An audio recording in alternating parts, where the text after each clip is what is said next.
Bonjour à tous, c'est Sylvain de la chaîne Parlons-nous. J'espère que vous avez la patate. Alors aujourd'hui, je vais répondre à la question suivante. Faut-il acheter du neuf ou de l'ancien? Alors peut-être que certaines personnes ne se sont même pas posé la question, mais c'est vrai que c'est une question légitime, sachant que c'est vrai que le neuf c'est moderne, c'est récent, donc ça n'a pas besoin de travaux, ça n'a pas besoin d'entretien, alors que l'ancien effectivement ça a besoin de plus de rénovation, de ravalement de façade, etc. Ça a peut-être plus de coûts. Donc peut-être qu'en termes d'achat, c'est peut-être plus intéressant d'acheter du neuf que de l'ancien. Bon voilà, donc on va rentrer plus dans le détail, mais c'est vrai que c'est une question qu'on peut se poser. Dans cette vidéo, je vais vous donner plutôt assez rapidement les avantages et les inconvénients de l'achat immobilier dans le neuf, comparé à l'ancien forcément. Et deuxième chose, je vais vous donner aussi le point de vue des investisseurs immobiliers. Donc toutes ces personnes qui ont l'habitude d'acheter, de revendre, voilà, qui ont l'habitude de l'immobilier, du secteur immobilier et qui connaissent bien le marché, qui voient un peu comment ça fonctionne, est-ce que eux ils achètent justement dans le neuf ou pas? Est-ce que c'est juste des particuliers qui achètent ou est-ce qu'il y a vraiment des investisseurs qui achètent et qui font du business dans le neuf, quoi, grosso modo? Donc on va répondre à toutes ces questions et c'est parti pour la première partie. Donc la première partie, les avantages du neuf, ça je pense que tout le monde le sait, c'est des meilleures prestations, c'est le fait d'avoir de plus grandes fenêtres, plus de luminosité, vous avez forcément des cuisines très modernes, vous avez des salles de bain dernière génération, vous avez des volets roulants qui sont tout automatisés, vous pouvez même avoir parfois accès à votre smartphone au suivi de la consommation énergétique, de voir, même vous pouvez peut-être avec votre smartphone régler la température, régler la luminosité de l'appartement ou fermer les volets, ou ce genre de choses. Il y a d'autres tas de gadgets comme ça qui existent quand on est dans le neuf. Et ensuite, il y a aussi le fait que le neuf c'est très bien isolé. C'est ce qu'on appelle le label BBC, bâtiment basse consommation. C'est un label qui est, je ne sais pas si c'est obligatoire aujourd'hui ou pas, mais bon, quasiment tous les logements aujourd'hui sont maintenant labellisés BBC, ce qui veut dire que, en gros, vous savez, dans la vignette du DPE, donc du diagnostic de performance énergétique, vous savez, toutes les lettres de A, B, C, D, E, F, G qui vous donnent avec les flèches rouges, jaunes, vertes, là, qui vous donnent en fait la consommation énergétique de votre logement. En fait, les logements neufs, c'est le top, c'est le A. Voilà, c'est la lettre A. Donc vous êtes sûr de consommer le moins d'énergie possible pour votre logement. Donc ça c'est super. D'ailleurs souvent les promoteurs ils jouent un peu sur votre fibre un peu écolo pour essayer de vous vendre logement neuf par rapport à un logement ancien. Et après c'est vrai qu'ils ont un peu plutôt raison, ça consomme moins, ça c'est un fait.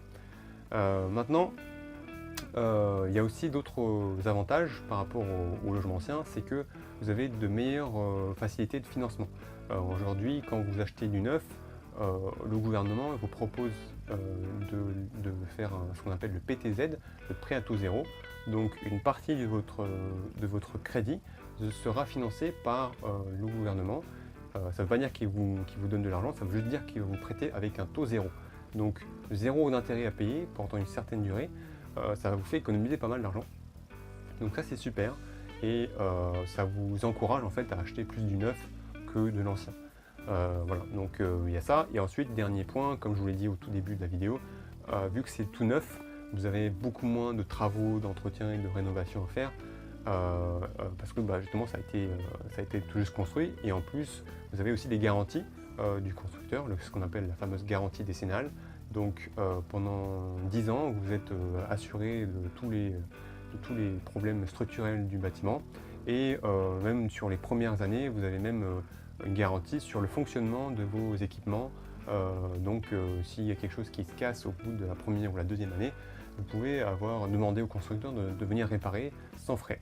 Donc un peu comme une garantie d'une machine à laver ou n'importe quoi d'autre. Voilà, donc ça c'est pas mal. Ça vous permet de ne pas avoir à faire de grosses dépenses quand vous achetez. Et ça c'est donc l'avantage du neuf. Pour ce qui est des inconvénients, il faut savoir qu'il y en a quand même un paquet. Bon, les plus évidents, c'est déjà le premier, c'est ce qui est plus cher. C'est un peu normal, mais en gros c'est du neuf, donc on s'attend à avoir quelque chose de plus cher. Mais non seulement c'est plus cher, mais c'est trop cher en fait. Moi je pense qu'en fait c'est déjà trop cher parce que c'est pas juste 5 ou 10% plus cher, c'est parfois 20 ou 30% plus cher. On peut voir ça dans un exemple juste après, mais grosso modo, le problème déjà c'est que c'est plus cher, mais en plus quand vous allez le revendre, vous n'allez pas le revendre au même prix. Donc en gros vous allez perdre 10, 15, 20% voire plus lors de la revente, et donc il faut savoir que quand vous achetez du neuf, il faut être prêt à encaisser une perte lors de la revente. Donc à partir du moment où vous savez ça et vous y allez en connaissance de cause, moi je vous dis, il n'y a pas de souci. Donc deuxième chose, c'est au niveau de l'emplacement.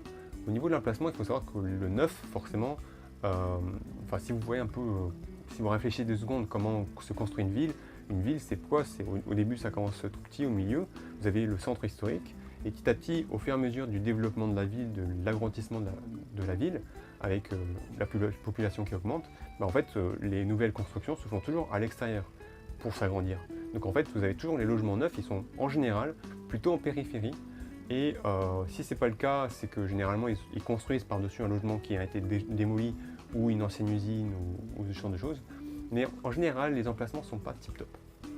Si ça l'est quand même, ça peut arriver que ça l'est quand même, généralement les prix sont encore plus chers que les autres logements qui sont moins bien placés. Donc ça c'est une chose. Ensuite vous avez le problème de l'achat sur plan. Vous achetez du neuf, vous n'achetez pas avec un logement qui est tout prêt pour acheter. Il est généralement pas encore construit, et donc vous allez devoir aller chez le promoteur, vous allez voir des plans, vous allez voir des photos. Dans certains promoteurs, ils vous proposent même de faire des visites virtuelles, c'est-à-dire que vous prenez un casque et vous regardez, vous marchez dans votre logement virtuel pour vous donner une idée un peu de l'espace que vous allez avoir au moment de l'achat, au moment où vous allez avoir les clés. Et donc ça, c'est un petit point négatif quand même par rapport à l'ancien, où vous pouvez aller voir et voir tout de suite le logement et même le quartier, voir un peu si c'est vraiment l'appartement que vous voulez acheter. Dans le neuf, vous ne pouvez pas faire tout ça. Voilà, donc ça c'est un petit point négatif. L'autre point négatif, vous avez aussi le problème de la banque qui va vous demander de payer le crédit immobilier tous les mois pendant la durée de la construction. Donc en gros, vous allez devoir payer un crédit en même temps que le loyer que vous avez à payer pendant que vous êtes logé durant la construction. Donc vous avez 2 grosses charges qui tombent en même temps pendant 1 an, voire 2 ans. Donc ça, c'est pas donné pour tout le monde. Moi je trouve que c'est pas tip-top comme situation. La banque devrait proposer un système de franchise où voilà, vous devez un peu payer plus d'intérêt au final, mais au moins vous n'avez pas à payer 2 gros montants, un loyer et un crédit immobilier pendant la durée de la construction. Mais il paraît que ça se fait beaucoup. J'ai un ami qui a construit dans le neuf, et c'est ce qui lui est arrivé en fait. Il a dû sortir de l'argent de sa poche tous les mois alors qu'il ne vivait pas encore dedans. Donc ça c'est un petit point négatif supplémentaire. Ensuite, dernière anecdote, un petit point, on va dire, qui est plutôt subjectif, mais qui est une réalité factuelle, c'est le fait que les toilettes, les salles de bain, même le couloir est plus grand que dans les logements anciens. Pourquoi? Tout simplement parce que les constructeurs doivent respecter une réglementation handicapée qui dit que vous devez faire en sorte que le handicapé qui a une chaise roulante doit pouvoir circuler partout dans le logement, y compris dans les petites pièces comme les toilettes. Donc en gros, vous allez avoir toujours des grandes pièces d'eau comparées au salon ou aux chambres. Et donc moi je dirais que c'est comparé aux logements anciens, ils sont moins bien optimisés. Mais bon, ça c'est compréhensible parce que voilà, on ne peut pas faire de discrimination. Les handicapés doivent pouvoir acheter tous les logements, n'importe quel logement dans l'immeuble, donc tous les logements doivent être accessibles aux handicapés. Bon voilà, c'est la loi, c'est comme ça. Ensuite, vous avez aussi, la dernière chose, et on s'arrête là, c'est un point de vue plus subjectif, c'est que vous n'avez pas le charme de l'ancien. Bon, vous allez me dire c'est un peu évident, mais bon voilà, vous n'avez pas la façade à l'haussmannienne comme à Paris, vous n'avez pas, je sais pas, des bâtiments encore bellement, vous n'avez pas ce charme de l'ancien qu'on peut avoir. Et aussi, même à l'intérieur, vous n'avez pas, vous savez, des poutres en bois qui peuvent être très jolies et qui donnent un peu un charme voilà, dans l'appartement. Voilà, les bâtiments neufs, en fait, ils sont tous en béton armé, tout droit, carré. Et vous avez, bon voilà, après l'architecte il essaie de s'amuser à faire des jolies façades en extérieur, mais bon, c'est pas du tout pareil que que les vieux logements qui ont été construits dans les années au début du XXe siècle ou fin XIXe siècle qui sont de bonne facture et qui ont eu des bonnes natures de façade qui sont beaucoup plus élaborées que ce qu'on a aujourd'hui. Donc voilà, bon ça c'est un petit détail. Voilà, donc ça, ce sont les avantages et les inconvénients du neuf. À partir de là, je pense que vous avez déjà une idée de ce que pensent les investisseurs immobiliers à ce propos. La réponse n'est pas compliquée, les investisseurs ils n'achètent pas dans le neuf. Le neuf, c'est quelque chose où ils ne regardent même pas. Bon, il y a quelques exceptions, évidemment, il y a des investisseurs qui achètent dans le neuf, mais c'est certaines techniques, ils connaissent les promoteurs, ils arrivent à avoir des bons prix, etc. En général, on ne peut pas acheter du neuf et faire une bonne affaire dessus. On fait des bonnes affaires en achetant dans l'ancien, en achetant quelque chose qui est à rénover, qui est à refaire, qui a des défauts, où on va trouver un potentiel que d'autres personnes ne vont pas trouver. Voilà.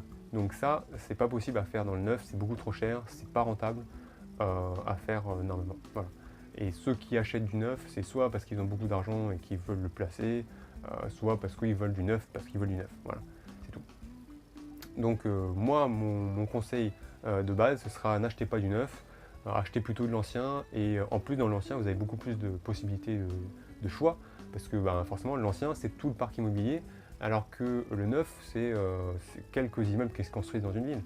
Vous ne pouvez pas avoir du neuf partout. En fait, quand vous regardez dans une ville où vous voyez quelques grues qui sont éparpillées dans la ville, vous ne pouvez pas avoir acheté n'importe où.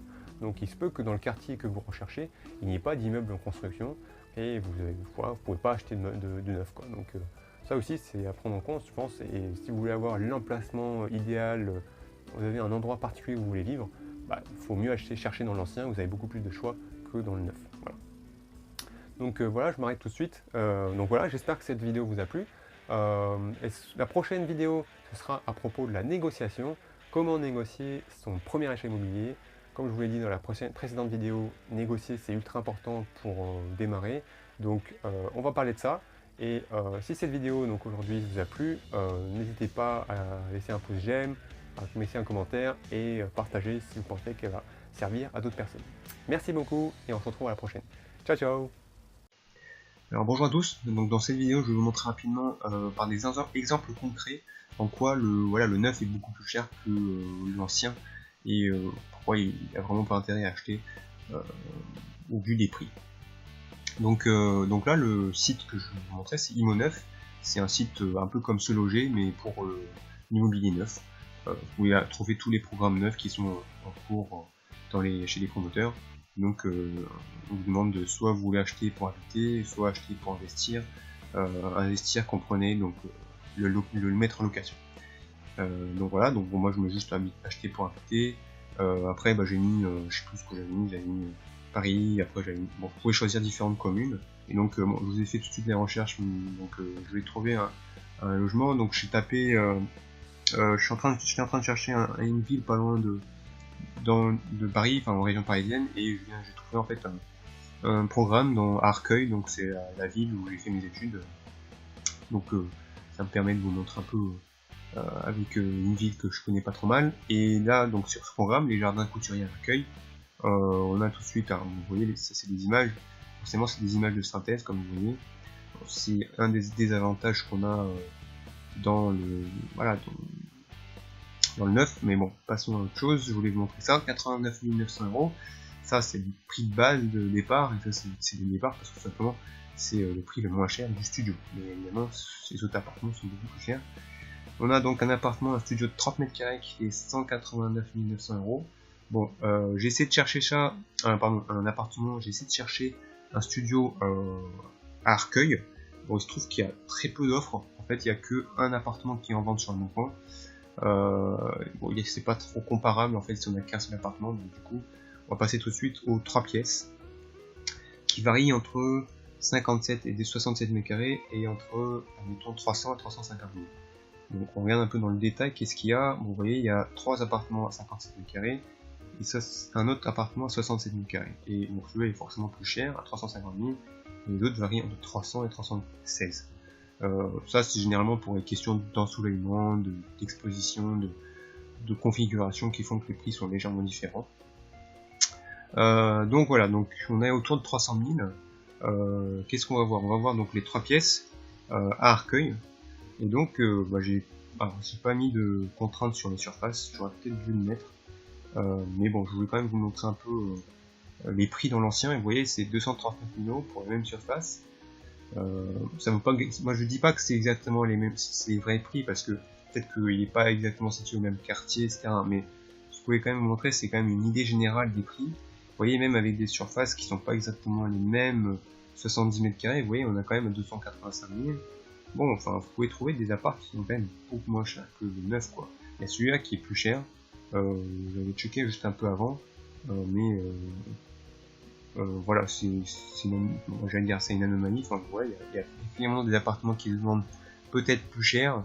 Bon, pour l'instant, il n'est pas encore vendu, donc je ne pourrais pas rien vous dire. A priori, il a l'air d'être proche du RER, ce qui n'est pas le cas en fait, par exemple, de cet immeuble-là. Quand on regarde en fait l'adresse qui se trouve ici, en fait, il se trouve quand même assez loin de la gare, et plutôt proche de la 6, de l'autoroute. Donc voilà. Donc je voulais quand même vous montrer ici, comme quoi, voilà, on vous demande d'acheter à 300 000 ou 315 000, et nous derrière, quand vous allez le revendre, vous allez le revendre 5 ans plus tard, comme si c'était de l'ancien. Alors l'ancien peut-être de bonne qualité, mais c'est de l'ancien quand même. Et vous allez devoir le vendre à 250 000, 240 000, 248 000. Vous voyez, on n'est pas à 300 000 quoi. Donc vous allez perdre facile 10, 20, 30 000 €, c'est sûr, et peut-être plus même.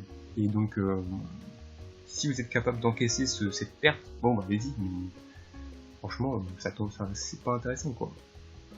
Quand on passe, je vais vous montrer aussi les prix immobiliers à Arcueil, c'est 4 700 €. Bon, ça, c'est les meilleurs agents, mais en fait, je me suis rendu compte que c'est pas vrai quand on regarde les prix ici. En fait, c'est plutôt autour de 4 000, quoi. Donc, bon, voilà, c'était juste un aparté.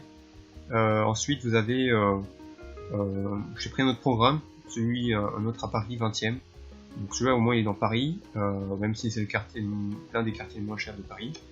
Et vous voyez les prix, donc forcément c'est plus cher, 265 000 pour un studio, ça peut monter jusqu'à 300 000, hein, donc sachant qu'on pouvait s'acheter un 3 pièces à Arcueil qui est juste à un quart d'heure de RER de Paris, mais comme quoi vous voyez c'est complètement différent les prix. Et par contre un 3 pièces ici c'est 550 000 quoi, c'est complètement délirant. Enfin bon bref, c'est 10 000 € le mètre carré. 10 000 € le mètre carré au lieu du 4 000 ou 4 500. Donc là, quand on voit sur Meilleur Agent, le prix de l'ancien, c'est 7 300. Donc bon, ça fait quand même plus 30%, enfin même plus, alors 35% dans le milieu quand même, donc ça fait un peu mal. Et quand on regarde les prix détaillés, là par exemple j'ai pris le cas d'un 3 pièces avec les mêmes surfaces, et on est loin des 550 000, hein. On est quand même plutôt les 420 000, 430 000, 395 000, 430 000. Là, on a du 520 000, je sais pas pourquoi. 537 000, ça c'est du neuf. Même du neuf, on a quand même du moins cher ailleurs. Voilà, vous avez 2-3 pièces plus jardin, 475 000. Donc, même avec un jardin, c'est moins cher. Appartement 3 pièces 57 mètres carrés, 478 000 €. Ouais, donc bon, grosso modo, on est plutôt dans les 400 000 que les 500 000. Donc, vous voyez, déjà ici, là c'est pire. Là c'est pire, vous trouvez facile, avec un 3 pièces, vous perdez 50 000 € sans problème, quoi. 50 000 € quoi. Bon, franchement, moi je dis, sauvez-vous, quoi. faut pas acheter du neuf, quoi. Donc voilà, donc franchement, allez-y si vous voulez vraiment, vous êtes prêt à encaisser cette perte en cas de revente. Mais mon conseil de base ce serait n'achetez pas l'immobilier neuf quoi. Enfin, c'est pas normal quoi. C'est pas normal qu'ils vous vendent aussi cher. Et s'ils arrivent à le vendre, c'est que justement il y a des gens aisés qui sont à Paris ou en région parisienne. Et même dans les autres villes, hein, c'est pareil, l'immobilier neuf il est vendu beaucoup plus cher que l'ancien. Et après on s'étonne que le gouvernement n'arrive pas à construire plus de logements. Bah écoutez, c'est un peu aussi un peu de la faute des promoteurs quoi. Si les promoteurs ils veulent absolument se gaver comme ça, mettre du prix fort juste parce que c'est du neuf, faut pas s'étonner qu'après les Français ils veulent pas acheter du neuf. Bon. Voilà, moi je m'arrête là, donc j'espère que vous avez à peu près vu. N'hésitez pas à regarder des annonces sur le neuf, hein, ça peut être intéressant, vous ne ce que voir pour la culture. Et on se retrouve pour la prochaine vidéo. Ciao ciao.